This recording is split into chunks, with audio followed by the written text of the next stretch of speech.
So you're finally ready to start investing. You've saved a bit, maybe opened an investment account or a stock and shares ISA, and now you're wondering, should I get myself a financial advisor? It sounds responsible, right? Pretty grown up. But hold up, before you spend hundreds, or worse, hand over a percentage of your wealth every year, there's something you should know. In this video, I'll explain why you probably don't need a financial advisor when you're just starting out, and how to build confidence managing your money without one. I'll also cover when a financial advisor might actually help, and when it might cost you much more than it's worth. This video will cover the following areas. Part 1, why many people think they need one, a financial advisor that is, what financial advisors actually do, the fee trap, the performance trap, what you should do instead, aligned interests, and then why experts are great when they're aligned. Let's go.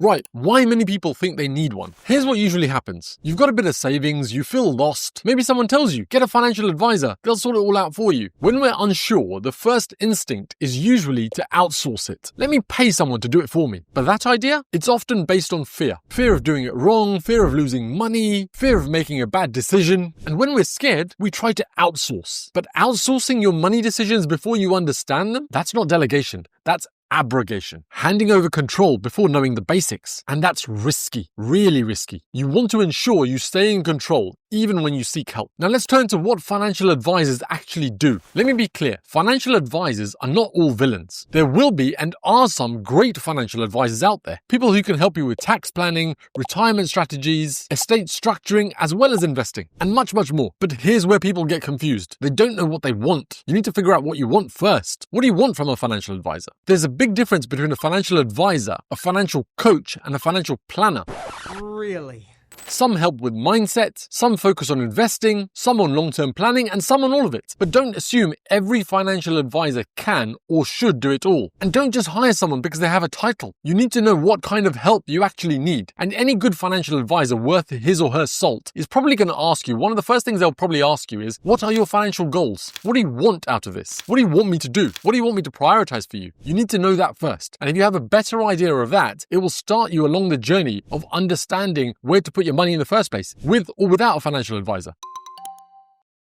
Okay, now it's time to talk about the fee trap. Let's talk money. A lot of advisors charge a percentage of what you have. Say 1% annually. That's a figure that comes around quite a lot. Doesn't sound like much, right? But let's do the maths on it. Let's say you've got £50,000 invested. That's £500 per year. Over 10 years, if your portfolio grows, that could be £7,000 to £10,000 in fees. Did that financial advisor really give you £10,000 worth of value? And that's just one fee. Financial products are loaded with fees. Hidden fees, most of them. Let me give you just a few examples. A loading fee when you first invest. This is like an entry cost. There might be a sales fee, which is taken from your investment pot and could be given in part or in full to the financial advisor, like a commission. And of course, there's the one that most people talk about and know about, which is the expense ratio of an investment fund. These costs, even if they're not hidden entirely, they are somewhat hidden behind jargon that's designed to confuse you. It's no wonder people get stuck. The whole industry is primed for this. So you've got to get through it. You've got to understand what the traps are. And I've said this in another video, but fees are a whole topic in and of themselves. If you want me to break it down, then drop the word fees in the comments below and I'll prioritize it. On top of fees, there is also something which I sometimes call the performance trap. Arguably, this part is even more critical to understand than fees. Drum roll, please.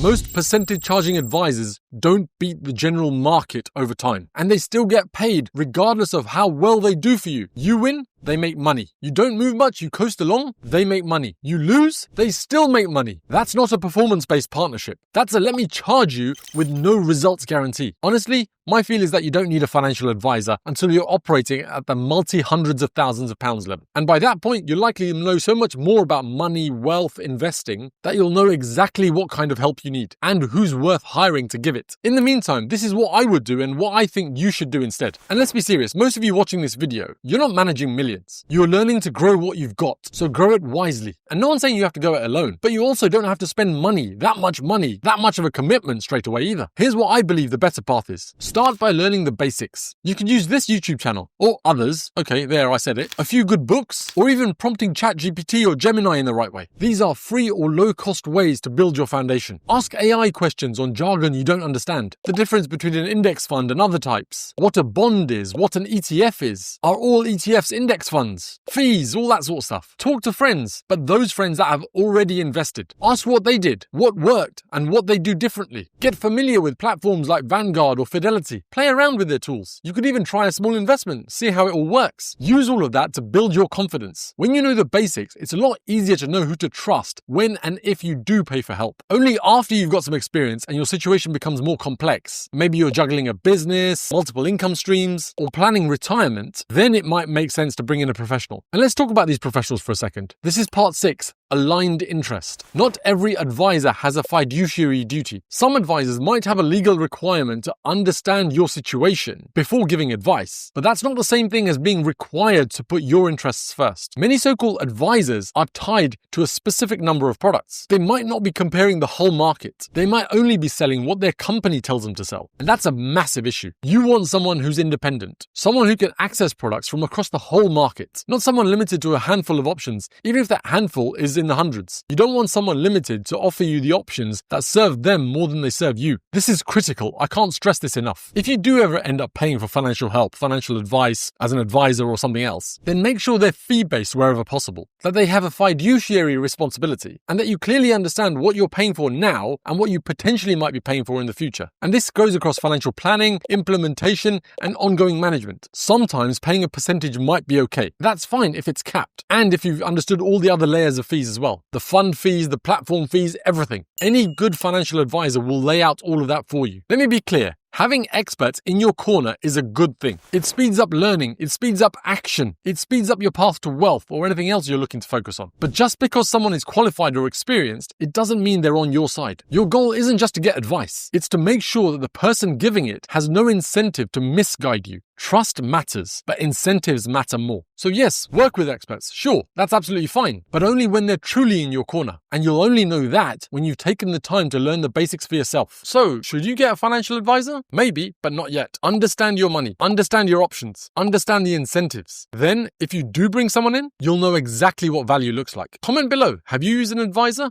Was it worth it? And remember what I said earlier, if you want a deep dive on fees, just type fees in the comments below and I'll make it happen. And if this has whet your appetite and you want to learn more about investing, the Investing for Beginners guide, then this is the video you'll want to watch next.